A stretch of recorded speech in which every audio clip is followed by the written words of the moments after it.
बिस्मिल्लाहिर्रहमानिर्रहीम। अस्सलाम वालेकुम dear students, physics second year के साथ मैं हूं सर सजाद। आज हम चैप्टर नंबर 16 से रिलेटेड एक topic, most important topic, most basic electrical circuit से रिलेटेड एक टॉपिक जिसका नेम है alternating current means AC through register discuss करते हैं। डियर स्टूडेंट्स, तो टू टाइप्स के सर्किट होते हैं, एक को हम डीसी सर्किट और एक को कहते हैं एसी सर्किट। ऐसा सर्किट जिसमें करंट को कंट्रोल करने के लिए, करंट की वैल्यू को इंक्रीज़ डिक्रीज़ करने के लिए सिर्फ़ और सिर्फ रजिस्टर का इस्तेमाल किया जाए, हम ऐसे सर्किट को डीसी सर्किट ऐसा सर्किट जिसमें करंट को कंट्रोल करने के लिए रजिस्टर का इस्तेमाल किया जाए डीसी सर्किट। जबकि ऐसा सर्किट जिसमें करंट को कंट्रोल करने के लिए, करंट की वैल्यू को इंक्रीज़ डिक्रीज़ करने के लिए हम रजिस्टर, कैपेसिटर और इंडक्टर का इस्तेमाल करें, ऐसे सर्किट को हम एसी सर्किट कहते हैं। आज हम ऐसा सर्किट सपोज कर रहे हैं जो टू कंपोनेंट्स पे मुश्तमिल है। एक कंपोनेंट को रजिस्टर कहा, उसको हमने कनेक्ट कर दिया एसी सोर्स के साथ। जो भी रिजल्टेंट डायग्राम बनी उसका नेम है सर्किट डायग्राम। टू कंपोनेंट्स पे मुश्तमिल ये सर्किट डायग्राम, बेसिकली किसी रजिस्टर को हमने एसी सोर्स के साथ कनेक्ट किया। इस बात को हम चैप्टर नंबर 16 से पहले बहुत सारी जगहों पे डिस्कस कर चुके कि for resistor V is always equal to V not sine theta. Specially हमने इसको प्रूव किया था चैप्टर नंबर 15 से रिलेटेड एक टॉपिक एसी जनरेटर में। यहाँ V से मुराद है instantaneous value of voltage, V not से मुराद है पीक वैल्यू ऑफ वोल्टेज जो कि कांस्टेंट वैल्यू है, V depend on the value of sine theta. Similarly for resistor हमने लिखा था is equal to I is equal to I not sine theta. For resistor V instantaneous value of voltage, I instantaneous value of current, both depend on the value of sin theta because V naught is constant, I naught which is peak value of current is also a constant quantity. So V and I both values depend on the value of sin theta for resistor. Suppose theta is equal to 0, हम देखेंगे इस case में V की value भी 0 होगी और I की value भी 0 होगी। डियर स्टूडेंट्स, अगर हम ख़ुद थीटा की वैल्यू को 90 डिग्री बना दें, इस फार्मूला में पुट करें तो हम देखेंगे जी इस केस में V की वैल्यू V नॉट यानी मैक्सिमम होगी और I की वैल्यू भी मैक्सिमम मींस I नॉट के इक्वल होगी। क्वेश्चन नंबर 1 और 2, इन टू केसेस से हमने रिज़ल्ट निकाला कि जब V की वैल्यू 0 उस वक्त I की वैल्यू भी 0 होगी फॉर रजिस्टर, और जब I की वैल्यू जब V की वैल्यू मैक्सिमम हो तो उस वक्त I की वैल्यू भी मैक्सिमम है। मींस हम कह सकते हैं कि V and I R directly proportional to each other for resistor. V is equal to I R, यहाँ R resistor, the resistance of the resistor which is also called Ohm's law and is applicable for resistor। यकीनन V and I इस mathematical calculation में directly proportional to each other हैं। अगर हम इस बात को फेज़र डायग्राम में ड्रा करना चाहें तो सपोज ये अल्टरनेटिंग क्वांटिटी है जिसको रेफरेंस क्वांटिटी भी कह सकते हैं, ओरिजिन से ये ग्राफ के स्टार्टेड है। मैं इसको अगर V के साथ भी वेक्टर V के साथ रिप्रेजेंट करूं तो I की वैल्यू कुछ यूं रिजल्टेंट होगी। यहाँ V और I इन फेज हैं because the value of I जिसको मैंने डॉटेड लाइन के साथ रिप्रेजेंट किया O पॉइंट के ऊपर, उसका फेज 0।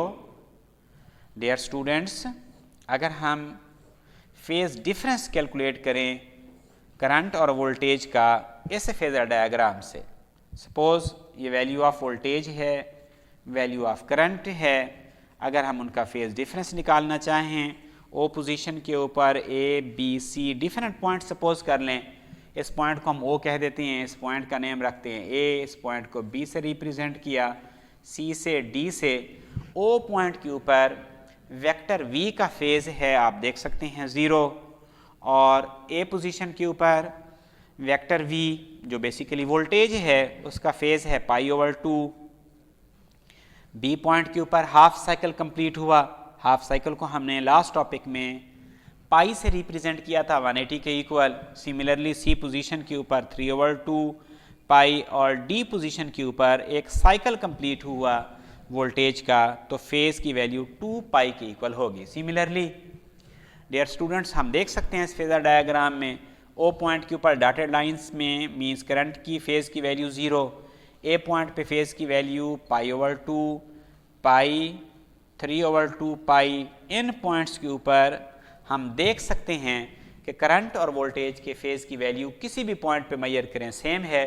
अगर हम उनका फेज डिफरेंस निकालना चाहें तो 0 0 0, 3/2 pi minus 3/2 pi is equal to 0, 2 pi minus 2 pi is equal to 0, means current and voltage are in phase. हम इस बात को कहेंगे कि जब करंट की वैल्यू 0, वोल्टेज की वैल्यू 0, करंट भी 0, वोल्टेज की वैल्यू मैक्सिमम, करंट भी मैक्सिमम, वोल्टेज की वैल्यू बी पोजीशन पे 0, करंट भी 0, means current and voltage are in phase, there phase difference is equal to 0। जी हमने मैथमेटिकली भी यही प्रूव किया कि V and I are directly proportional. हमने फेजर डायग्राम में भी इसी बात को प्रूव किया कि V and I are in phase, means their phase difference is equal to 0। अगर हम इस बात को वेक्टर डायग्राम की शक्ल में ड्रा करना चाहें, सपोज वेक्टर वी राइटवर्ड हो, तो करंट की वेक्टर वैल्यू भी इलांग वोल्टेज एक्सेस होगी। The current and voltage are in same direction, means in phase. This diagram will be named as vector diagram. बच्चे dear students, 3 different diagrams हमने discuss की। Number 1 vector diagram, जी sorry circuit diagram, number 2 vector diagram, number 3 phasor diagram. हमने इस chapter से related बहुत सारे topics discuss करने हैं। For example AC through register आज डिस्कस किया, इंशाल्लाह हम नेक्स्ट टॉपिक में डिस्कस करेंगे। एसी थ्रू कैपेसिटर इंशाल्लाह हम उसके बाद डिस्कस करेंगे। एसी थ्रू इंडक्टर, फिर इनको हम कंबाइन करेंगे सीरीज़ में, कभी हम कंबाइन करेंगे पैरेलल, लेकिन हमें कभी 2-2 डिवाइसेस को मिलाएंगे, कभी 3-3 डिवाइसेस को मिलाएंगे, कभी सीरीज़ में, कभी पैरेलल। याद रखें, मोस्ट इम्पॉर्टेंट बात सुन लें, मोस्ट इम्पॉर्टेंट बात को याद रखें, हमें फाइंड तो सिर्फ और सिर्फ एक ही चीज़ करनी है, वो है phase difference between current and voltage when current alternating current passes through resistor or capacitor or inductor or C circuit or L circuit or LC circuit or LC parallel circuit, series circuit। हमें find तो सिर्फ और सिर्फ एक value करनी होगी, वो है phase difference between current and voltage. हम तीनों डायग्राम ड्रॉ करेंगे हर केस में, हर टॉपिक में। देखें हम सर्किट डायग्राम भी ड्रॉ करेंगे, वेक्टर डायग्राम भी ड्रॉ करेंगे, फेजर डायग्राम भी ड्रॉ करेंगे।